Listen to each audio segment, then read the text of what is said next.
Looking for something to read? Well, these are the books that I've written. Hop on down to the description to find the Amazon links for all 4 of them, and keep your eyes open for more in the future. With that said, on to the video.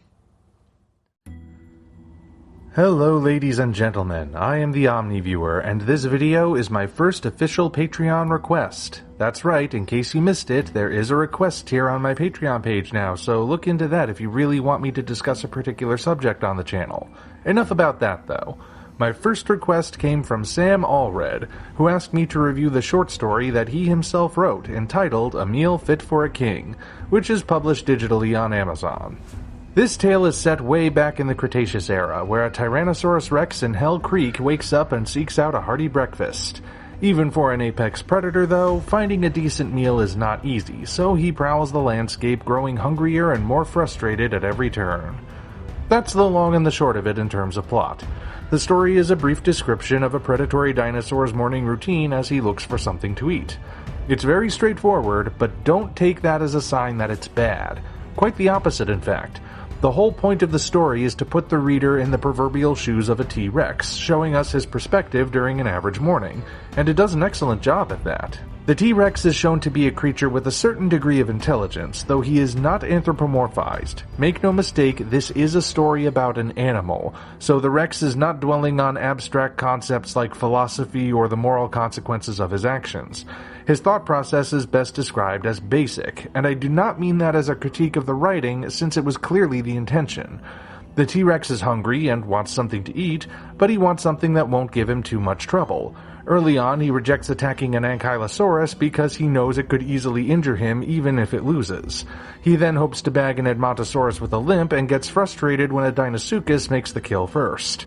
The style here is reminiscent of a nature documentary, and it helps make the T-Rex believable as a real animal. Now, I do have a couple of critiques, and I say these not to tear down the author or the story, but simply to provide feedback for Sam Allred to keep in mind for future stories. There are not many typos present, but there is an issue with tense in the narration. As any writer knows, there are 3 basic forms of tense: past, present, and future. Past tense is about something that has already happened. Joe threw the ball. Present tense is about something that is currently happening. Joe throws the ball. Future tense is about something that has yet to happen. Joe will throw the ball.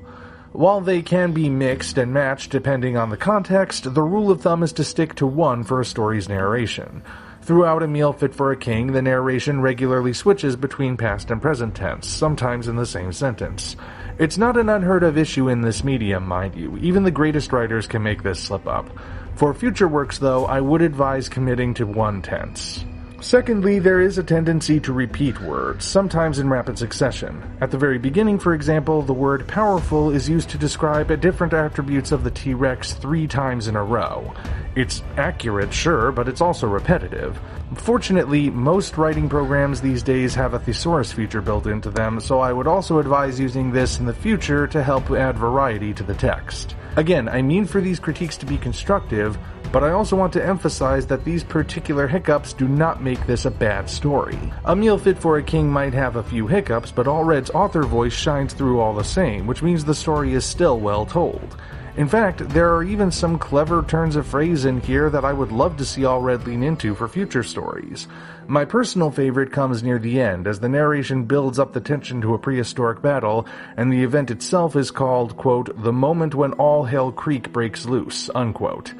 That's the sort of thing that really makes a story entertaining to read. In the end, this is a nice little bit of paleofiction. Are there some flubs? Sure, but those can be improved upon in the future, and they do not ultimately detract from the story itself. If you feel so inclined, I recommend giving it a read, and I would encourage Sam Allred to keep writing. After all, there are many other prehistoric tales that have yet to be told. Until such time as we meet again, this is the Omni Viewer signing off.